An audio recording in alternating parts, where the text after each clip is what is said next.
Jiwa yang bebas dalam pandangan filsafat Stoik bukanlah jiwa yang terlepas dari penderitaan, melainkan jiwa yang tidak diperbudak oleh penderitaan itu sendiri. Kebebasan sejati bukan berarti tidak mengalami kesedihan, kehilangan atau keterbatasan, tetapi kemampuan untuk menghadapi semua itu tanpa tunduk padanya. Bagi para filsuf Stoik seperti Epictetus, Seneca dan Marcus Aurelius, manusia bukanlah tuan atas apa yang terjadi padanya, melainkan atas bagaimana ia merespons apa yang terjadi. Dunia luar boleh saja kacau, tetapi jiwa yang bebas tidak akan goyah oleh ketidakpastian dunia. Jiwa seperti itu berdiri kokoh karena mengandalkan penilaian rasional, bukan emosi sesaat. Ia tidak tergoda oleh pujian atau hancur oleh caci maki. Jiwa ini telah memahami bahwa semua yang berada di luar dirinya adalah indifferent, yaitu tidak sepenuhnya baik atau buruk melainkan netral. Kehilangan, kematian, kegagalan, bahkan ketenaran, semuanya bukanlah hal-hal yang membuat hidup menjadi baik atau buruk. Hanya satu hal yang benar-benar baik, kebajikan, dan hanya satu hal yang benar-benar buruk, keburukan moral. Jiwa yang bebas telah melepaskan ilusi bahwa kebahagiaan berasal dari kekayaan, kekuasaan atau kenyamanan. Ia telah memahami bahwa yang terpenting bukan bagaimana dunia memperlakukannya, tetapi bagaimana ia memperlakukan pikirannya sendiri. Ia memerintah dirinya sendiri, dan karena itu ia lebih merdeka daripada raja-raja yang diperbudak oleh ambisi. Jiwa ini tidak bergantung kepada masa lalu atau masa depan, sebab keduanya di luar kendali. Ia hidup penuh dalam momen kini, hadir sepenuhnya, dan menyambut apapun yang datang dengan kesetiaan pada akal budi. Dalam diamnya ia kuat, dalam keterbatasannya ia utuh. Jiwa ini telah berdamai dengan nasib, bukan karena menyerah, tetapi karena tahu bahwa kehendak alam jauh lebih besar daripada kehendaknya sendiri, dan keharmonisan dengan alam adalah puncak dari kebijaksanaan. Ia tidak mengeluh ketika dicoba, tidak sombong ketika dipuji, tidak hancur ketika ditinggal. Jiwa yang bebas adalah benteng yang tidak dapat ditembus oleh hal-hal fana, karena ia berdiri di atas fondasi yang abadi. Keutamaan, logika dan ketenangan batin, inilah jiwa yang tak bisa dibeli, ditukar, atau dirampas sebab ia telah menemukan mana hidup, bukan pada apa yang terjadi di luar, tetapi pada kualitas kehendak yang ia pelihara di dalam.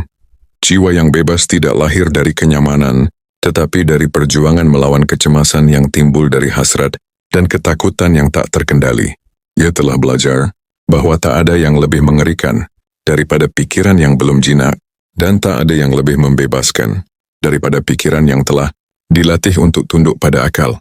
Dalam keheningan malam ketika dunia tidur dan suara bising mereda, jiwa yang bebas tidak gelisah oleh kekhawatiran, karena ia telah berdamai dengan apa yang mungkin terjadi.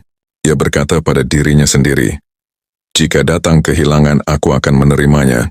Jika datang kemiskinan, aku akan menyambut perjalanan yang telah dijanjikan sejak awal." Jiwa ini tidak menyangkal bahwa ia merasa takut atau sedih, tetapi ia tidak membiarkan emosi itu memerintah. Ia mengizinkan perasaan datang dan pergi sebagaimana awan melintasi langit, tetapi langit pikirannya tetap luas dan tenang. Jiwa yang bebas bukanlah jiwa yang menghindar dari dunia, tetapi yang hadir di dalam dunia tanpa larut di dalamnya. Ia mencintai tanpa menggenggam, ia memberi tanpa menghitung, dan ia bekerja tanpa menuntut balasan. Baginya hidup adalah tugas bukan permainan ego. Ia memandang segala sesuatu sebagai pinjaman yang sewaktu-waktu bisa diminta kembali oleh alam. Maka ketika anak pergi, harta lenyap, jabatan hilang, atau tubuh melemah, ia berkata, "Ini bukan milikku. Aku hanya menjaganya sementara." Inilah kekuatan dari seorang stoik sejati, bukan kebal dari luka, tetapi tetap tenang saat berdarah. Dunia bisa menertawakan, menghina, memfitnah, atau bahkan menghancurkan raganya, tetapi tidak bisa menyentuh inti dari dirinya, karena jiwanya telah berdiri di atas fondasi yang tak bisa diruntuhkan, ketabahan, dan kejelasan nilai. Bebas dalam makna stoik bukan berarti bisa melakukan apa saja, melainkan mampu menolak apa yang tidak patut dilakukan. Bebas bukan berarti tak terbatas, tapi tahu batas mana yang pantas. Orang yang jiwanya bebas tidak mengejar kebebasan dari aturan, tapi menemukan kedamaian dalam aturan yang dibentuk oleh akal sehat dan kehendak baik. Ia tahu bahwa kehormatan lebih tinggi nilainya daripada kesenangan, dan bahwa keheningan hati lebih bernilai daripada kebisingan pengakuan. Ia tidak tergesa-gesa mengejar hidup, karena ia tahu bahwa hidup yang dijalani dengan tergesa hanyalah bentuk lain dari pelarian. Dan ketika ajal mendekat, jiwa yang bebas tidak menggenggam waktu seolah ia pemiliknya. Ia menatap kematian tanpa gentar dan berkata, "Aku telah hidup sesuai kodratku. Aku telah memilih kebajikan ketika nafsu memanggilku. Aku telah berpikir jernih ketika amarah membakar, dan aku telah menjaga kehendakku tetap dalam kendaliku. Aku siap." Maka dalam kematiannya pun, jiwanya dan jiwa yang bebas tetap hidup bahkan setelah tubuhnya tak lagi bernapas, sebab pengaruhnya tidak dibatasi oleh daging dan waktu. Ia hidup dalam kata-kata bijak yang ditinggalkan, dalam ketenangan yang ia tanamkan pada orang-orang yang pernah merasakan kedamaiannya, dalam keberanian yang ia tularkan melalui teladan, bukan perintah. Jiwa yang bebas menjadi cahaya yang tak padam, bukan karena ia ingin diingat, tapi karena apa yang ia jalani selaras dengan alam semesta itu sendiri, dan apapun yang selaras dengan alam, kekal adanya. Ia tidak hidup untuk pujian, tapi pujian datang karena kejujurannya. Ia tidak hidup untuk kekuasaan, tapi ia berkuasa atas dirinya sendiri, dan itulah kekuasaan tertinggi. Dunia melihatnya biasa, tetapi dalam kesederhanaannya tersimpan kejernihan yang tajam dan kekuatan yang sunyi. Ia tak bergantung pada senjata atau benteng, karena ia tahu benteng sejati adalah penguasaan atas diri. Bahkan ketika hidupnya penuh luka dan pengkhianatan, jiwanya tetap utuh, sebab ia tidak menambatkan harapan pada manusia, tapi pada prinsip. Jiwa yang bebas telah memotong rantai yang tak kasat mata, rantai yang terbuat dari keinginan yang tak terpenuhi, pengakuan yang tak datang-datang, ketakutan akan masa depan, dan penyesalan atas masa lalu. Ia berjalan ringan karena tidak membawa beban ilusi. Ia hadir bukan untuk menguasai dunia, tapi untuk berdamai dengannya. Ia tahu bahwa hidup hanya sesaat, dan justru karena itu, ia menjalaninya dengan sungguh-sungguh, dengan keutamaan sebagai kompasnya. Tidak ada kemarahan yang cukup hebat untuk membuatnya lepas kendali. Tidak ada kenikmatan yang cukup menggoda untuk membuatnya lupa arah. Ketika ia ditolak, ia tidak terhina. Ketika ia diterima, ia tidak mabuk. Ia menerima setiap momen dengan sikap yang sama. Sebagai pelatihan bagi jiwa untuk tumbuh, untuk tetap merdeka dalam segala keadaan, ia tidak lagi bertanya, "Mengapa ini terjadi padaku?" Tetapi berkata, "Bagaimana aku bisa merespons ini dengan benar?" Dalam pertanyaan itu, ia menemukan kebebasan sejati, sebab yang dapat merusak manusia bukanlah apa yang menimpanya, tetapi keyakinan keliru bahwa ia adalah korban dari takdir, bukan rekan kerja alam semesta. Jiwa yang bebas mengerti bahwa kehendaknya bukan penguasa dunia, tapi penjaga moral dalam dirinya sendiri. Ia tidak melawan badai untuk menguasai langit, tapi menata layar agar perahunya tetap menuju ke arah yang benar. Dan bila akhirnya karam pun ia tahu, ia telah mengemudi dengan bijak. Jika engkau bertemu orang seperti ini dalam hidupmu, mungkin ia tidak mencolok, ia tidak berteriak tentang pencapaian, tidak mengumbar derita. Tapi saat engkau bicara dengannya, hatimu menjadi tenang. Engkau merasa ada sesuatu yang kokoh, jernih, dan dalam padanya itulah jiwa yang bebas. Ia tidak menuntut dunia mengikutinya. Ia menyesuaikan dirinya dengan hukum yang lebih tinggi. Ia adalah saksi hidup bahwa manusia bisa merdeka, dan jika engkau terus melatih dirimu dengan kesabaran dan pengertian, suatu saat engkau akan menyadari bahwa jiwa yang bebas bukan sesuatu yang kau cari di luar, tetapi sesuatu yang perlahan-lahan tumbuh di dalam dirimu, seperti api kecil yang dijaga dengan tekun dari tiupan angin. Engkau akan mulai merasa cukup tanpa alasan yang besar. Engkau akan bisa duduk sendiri dalam keheningan dan merasa penuh, bukan kosong. Engkau akan bisa memaafkan bukan karena orang lain layak dimaafkan, tetapi karena kebencian hanya akan mengekang kebebasan batinmu sendiri. Engkau akan bisa melepaskan bukan karena tidak peduli, tetapi karena engkau mengerti bahwa mencengkeram dunia terlalu erat, justru akan melukai tanganmu sendiri. Jiwa yang bebas bukan tentang tidak memiliki apa-apa, melainkan tentang tidak. Kebebasan ini bukan kesenangan sesaat, tapi ketenangan yang mendalam. Bukan semangat membara yang meledak-ledak, tapi nyala yang stabil dan tahan lama. Jiwa seperti ini tidak terbentuk dalam sehari. Ia dibentuk oleh luka yang diterima tanpa dendam, oleh kegagalan yang dihadapi tanpa putus asa, dan oleh kemenangan yang disambut tanpa kesombongan. Ia seperti batu karang yang tak berteriak menantang ombak, tapi tak pernah bergeser meski dihantam ribuan kali. Jiwa ini tahu bahwa harga dari kebebasan adalah disiplin. Ia memilih berpikir sebelum bertindak, memilih diam sebelum bereaksi, memilih memahami sebelum menghakimi. Ia tidak cepat naik darah oleh hal-hal kecil, karena ia tahu waktu dan tenaga terlalu berharga untuk dibuang demi hal-hal yang remeh. Jiwa yang bebas tidak menolak dunia, tetapi berdiri di dalamnya dengan kepala tegak dan hati yang tenang. Ia melihat dunia sebagaimana adanya, penuh ketidakpastian, ketidaksempurnaan, dan perubahan, dan justru karena itu, ia tidak berharap dunia tunduk pada kehendaknya. Ia tidak menolak kenyataan tetapi mengolahnya. Ia tidak berkata, hidup harus sesuai keinginanku, melainkan, bagaimana aku bisa menjadi sesuai dengan hidup yang diberikan padaku? Dalam pertanyaan itu ia tumbuh.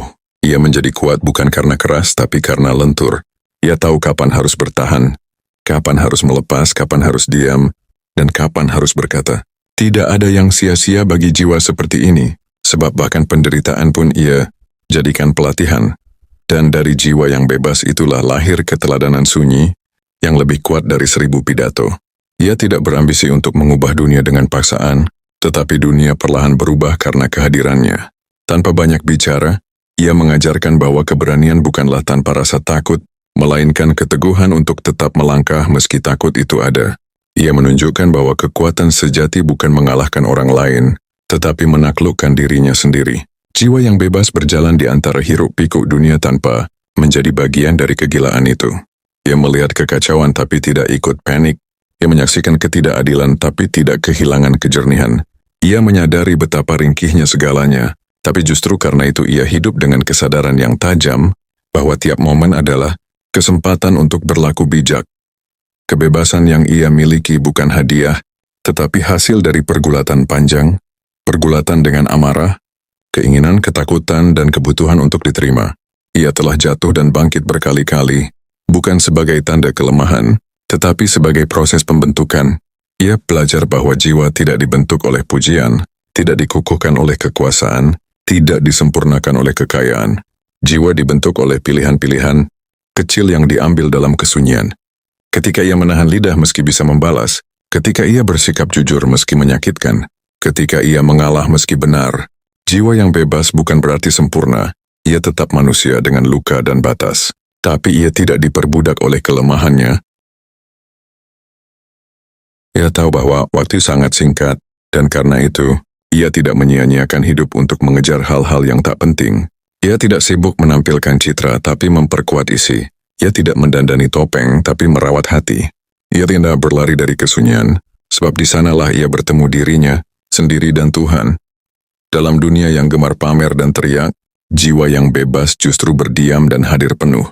Ia tidak tergesa-gesa mengejar kebahagiaan di luar, sebab ia tahu kebahagiaan adalah kedamaian dengan diri sendiri. Dan kedamaian itu hanya datang ketika pikiran dan hati berjalan selaras, ketika kehendak diarahkan pada kebaikan, bukan pada pembenaran ego.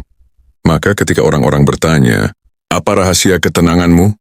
Ia hanya tersenyum, bukan karena ia tidak punya rahasia, tapi karena jawabannya tidak bisa dijelaskan dengan kata, hanya bisa dijalani dengan hidup. Jiwa yang bebas tidak menjanjikan hidup yang mudah, tapi ia menawarkan sesuatu yang lebih berharga. Hidup yang jujur. Otomedangger bermakna, sebab pada akhirnya, bukan berapa lama kita hidup yang menentukan nilainya, tapi seberapa dalam kita hadir dalam hidup itu sendiri. Jiwa yang bebas telah memilih untuk hadir sepenuhnya, dalam setiap detak, dalam setiap luka, dalam setiap syukur, dan dari sanalah ia abadi. Dan bila jiwa yang bebas hadir dalam dirimu, engkau tidak akan lagi menanti keadaan sempurna untuk merasa damai, sebab engkau tahu, kedamaian bukanlah hasil dari dunia yang patuh pada keinginanmu, melainkan buah dari hati yang tidak lagi menuntut dunia untuk selalu sesuai. Engkau akan mulai melihat bahwa bahkan dalam kekurangan ada cukup, bahwa bahkan dalam kehilangan ada pembelajaran, bahwa bahkan dalam kesendirian ada keutuhan. Jiwa yang bebas membebaskan dirimu dari perbandingan, dari iri hati, dari kebutuhan akan validasi yang tak berkesudahan. Engkau menjadi cukup dengan siapa dirimu, bukan siapa yang kau tampilkan. Tidak berarti engkau berhenti tumbuh, tetapi engkau tumbuh bukan karena merasa kurang, melainkan karena menghargai potensi dirimu. Dalam menghadapi orang lain, engkau tidak lagi bereaksi karena tersinggung, tapi merespons dengan kebijaksanaan. Engkau akan belajar bahwa tidak semua hal butuh ditanggapi, dan tidak setiap luka perlu dibalas. Jiwa yang bebas memilih jalan yang lebih tinggi, bukan karena lemah, tetapi karena sadar bahwa kebebasan sejati tidak bisa dibeli dengan kemenangan sesaat. Ia bukan tentang membuktikan sesuatu, tapi tentang tetap tenang dalam badai. Dan ketika engkau menghadapi penderitaan, bukan kesenangan yang engkau kejar tapi makna, engkau tidak lagi bertanya, bagaimana agar ini segera berakhir, dan melainkan apa yang bisa aku pelajari dari ini. Jiwa seperti ini bukan hanya bertahan, tapi tumbuh di dalam kesulitan.